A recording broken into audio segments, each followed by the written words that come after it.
Hello, my dear students. Today I am going to take about environmental issues in biozoology.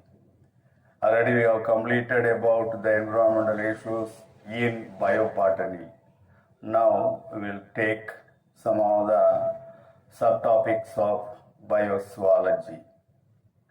For a peaceful and healthy life, a clean environment is very important.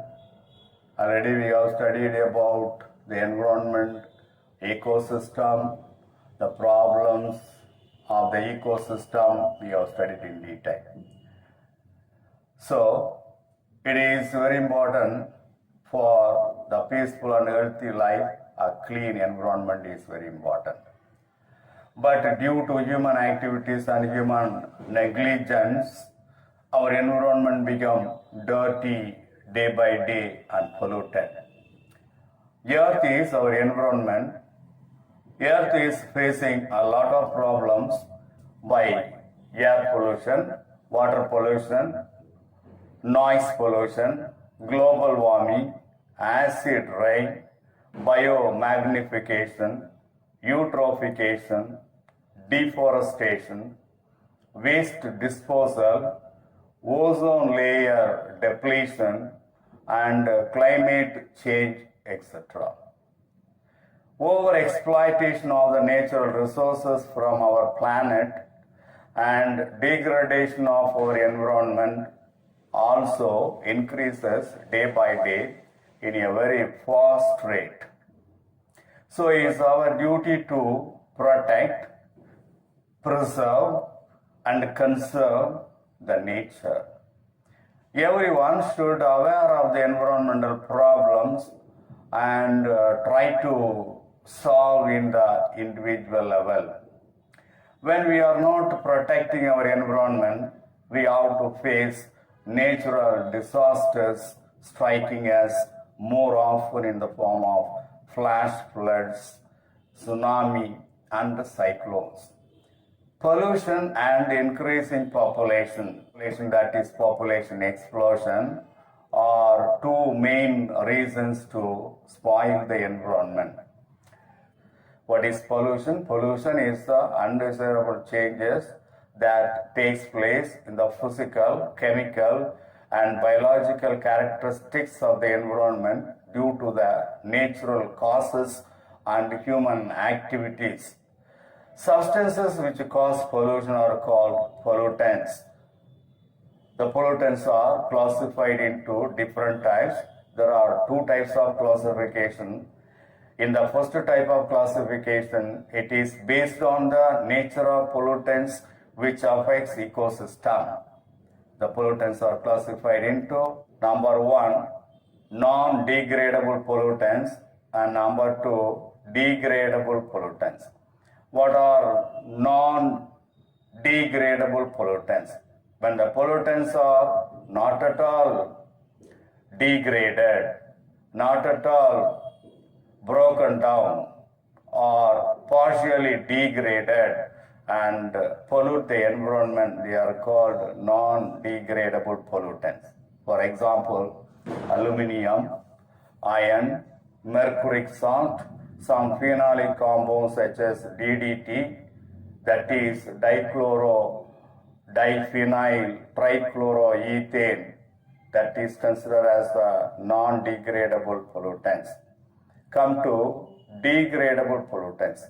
When the pollutants are easily degraded or degradable or broken down into simpler substances by microorganisms, it is called degraded pollutants. The degraded pollutants are useful to the environment. Say for example, if you throw waste vegetables, kitchen waste, in the environment or in the soil, that is easily converted by microorganisms into simpler substances, that is the degradable pollutants.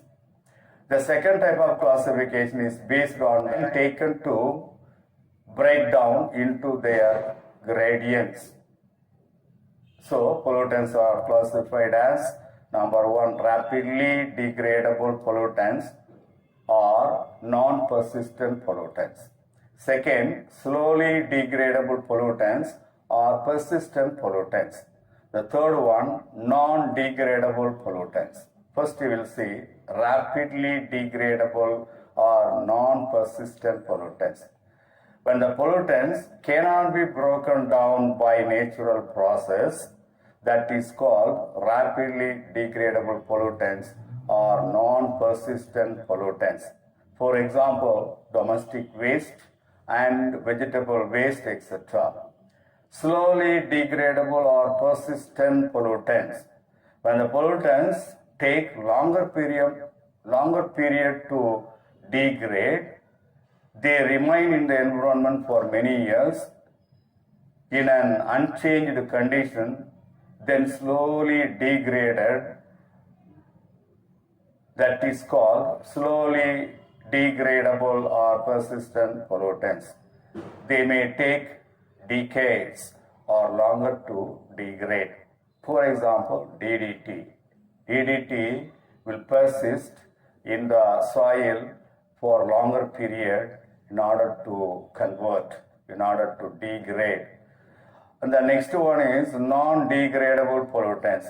When the pollutants cannot be degraded by natural process, they are called non-degradable pollutants. Once they are released in the environment, they are very difficult to eliminate and they continue to accumulate in the environment. And that process is called biomagnification. What is biomagnification? When the non-degradable pollutants are accumulated in the environment continuously, that process is called biomagnification.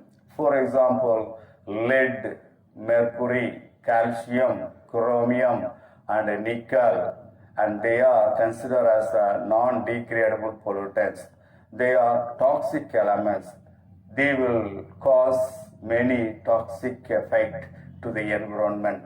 So these are all the different types of pollutants. Today we have seen about the environmental issues in general. Pollution, what is pollution? What are the different types of pollution classified? There are two types of classification according to the first type, non-degradable pollutants and degradable pollutants are given. According to the second type of classification, there are three types of pollutants given. First one, rapidly degradable pollutants. Number two, slowly degradable pollutants. And third one, non-degradable pollutants. That's all about today's topic. Thank you.